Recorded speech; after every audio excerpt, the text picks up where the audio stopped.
Bonjour à tous, nous sommes le lundi 30 mars et pour ouvrir le journal du jour, nous allons évidemment parler de l'équipe de France. Les Bleus affrontaient la Colombie, une victoire 3-1 particulièrement intéressante sur laquelle on va pouvoir débriefer bien des points. Donc forcément, je ne pouvais pas commencer par un autre sujet. Ensuite, on parlera football de club avec Tudor, Igor Tudor qui prend ses valises et qui part de Tottenham. On parlera ensuite de blessures avec Zubimendi et Rafinha, deux cas différents mais finalement la même frustration. Et enfin, on clôturera le journal en parlant de l'avenir de Schlotterbeck dont on avait déjà parlé dans le journal il y a de ça quelques semaines. Et bien c'est bon, on a quasiment le point final et on a la décision qui s'inscrit. Installez-vous confortablement et bienvenue pour le journal du jour.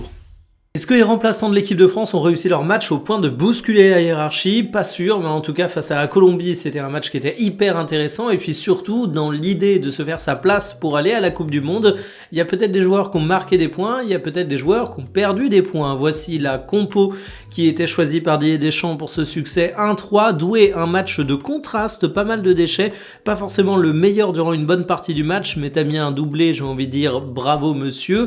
Du déchet, t'en as également eu du côté de Ryan Cherki, mais je trouve qu'il est toujours aussi intéressant dans ce poste de simili numéro 10 où il a parfois de grandes inspirations. C'est pas son talent qui fait défaut, ça c'est sûr et certain.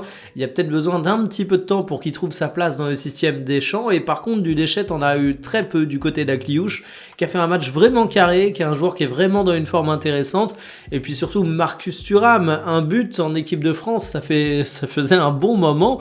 Un Marcus Thuram qui sort une prestation relativement solide, relativement exemplaire dans les efforts défensifs également. C'est un match important pour Marcus Thuram parce que 3 buts en 33 sélections, c'est évidemment trop peu. 3 buts en 6 ans de sélection, c'est évidemment trop peu. Ça fait partie des joueurs qui sont les plus contestés en équipe de France. Ça fait partie des joueurs qui peuvent sauter également avec la montée de la nouvelle génération, avec Hugo Ekitike par exemple. Mais ici, Marcus Thuram a rappelé que dans certaines conditions, et c'est ce qui me paraît important à préciser, c'est un joueur de talent.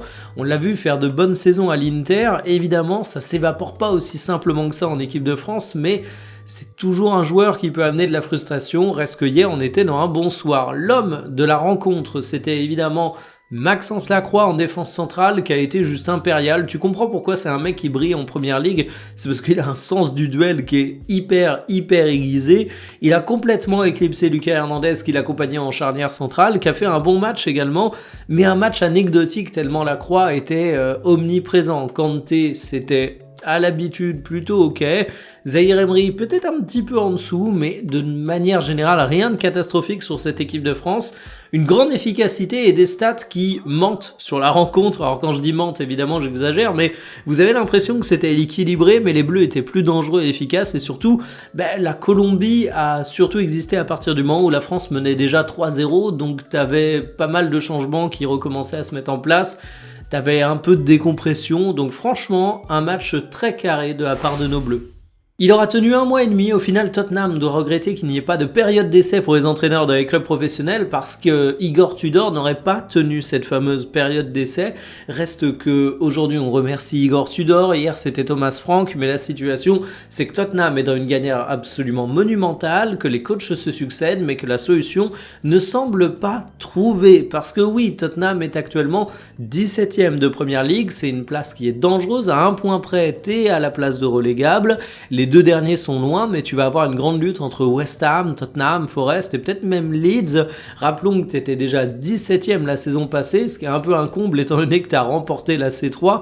Mais les Spurs sont dans une situation catastrophique et ça me fait plutôt mal au cœur parce que il n'y a pas si longtemps, Tottenham, c'était quand même une équipe qui était capable d'être vue comme une des valeurs montantes de Première Ligue.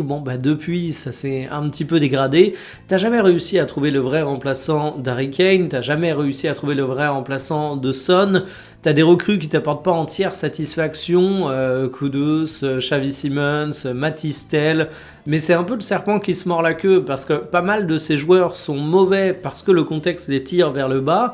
Mais en même temps, pour que le contexte, c'est-à-dire le club, soit plus performant, il faudrait qu'il soit bon. Tu as besoin d'un électrochoc pour que le serpent arrête de se mordre la queue. Est-ce que le prochain coach de Tottenham sera cet électrochoc? Je l'espère pour eux, mais en tout cas, ça va être une sacrée mission à remplir. Dans la catégorie mon club va détester la trêve internationale, je demande Zubimendi avec Arsenal et l'Espagne. Il va rentrer au club pour se soigner, il a une gêne avec le genou. On peut saluer la décision espagnole d'être relativement prudente avec le joueur, mais en attendant, ça fait quand même beaucoup de blessés du côté d'Arsenal. Je vous mets un article de l'équipe qui évoque ça, et les Gunners vont avoir un 10e joueur récupéré prématurément. C'est une hécatombe de blessés. Il y a du Saliba, du Trossard, du Saka, du Madueke, du Timber. Évidemment, toutes les situations sont différentes médicalement, mais ce sont des joueurs importants. Et on sait qu'Arsenal a souvent été gêné dans le sprint final en Première Ligue par les absents. Et bien là, ça commence à avoir un petit peu la même tête. Pour Zubimendi, c'est quand même un absent qui va faire mal si jamais ça s'avère être confirmé, puisque c'est un joueur qui est un titulaire indiscutable depuis le début de saison. C'est une des grosses recrues du mercato estival, la plus chère, à plus de 70 millions d'euros. Et déjà que tu dois jouer avec plein d'absents depuis déjà pas mal de temps, que ça s'inscrit encore pour les prochains mois, bah c'est vraiment la cerise sur le gâteau que t'as pas envie de manger. Si on regarde le classement de Première Ligue, Arsenal garde une avance relativement confortable. Attention, il y a un match de retard pour City, ils peuvent revenir à 6 points, mais ça reste confortable, j'insiste là-dessus. Reste que c'est pas une avance qui est irrécupérable, donc danger. Toujours dans la catégorie je déteste la trêve internationale si je suis un club, je demande le FC Barcelone qui voit Rafinha s'être blessé avec le Brésil, une situation qui met le club dans une fureur noire, et selon Mundo Deportivo, ils vont même demander une compensation à la FIFA, ils vont la saisir parce que l'indemnité elle est que de 144 000 € pour les 5 semaines que va manquer le joueur. C'est quelque chose qui est vu comme trop faible étant donné que l'utilisation du joueur par le Brésil est jugée risquée par le club. Et puis surtout, ces 5 semaines, elles arrivent au pire moment puisque le Barça va disputer ses quarts de finale de Champions League. Et ça, bah, c'est le genre de rendez-vous où t'espères quand même avoir un Rafinha. Alors, c'est assez marrant de voir que le Barça et les sélections, c'est une histoire de désamour qui fait de plus en plus de bruit.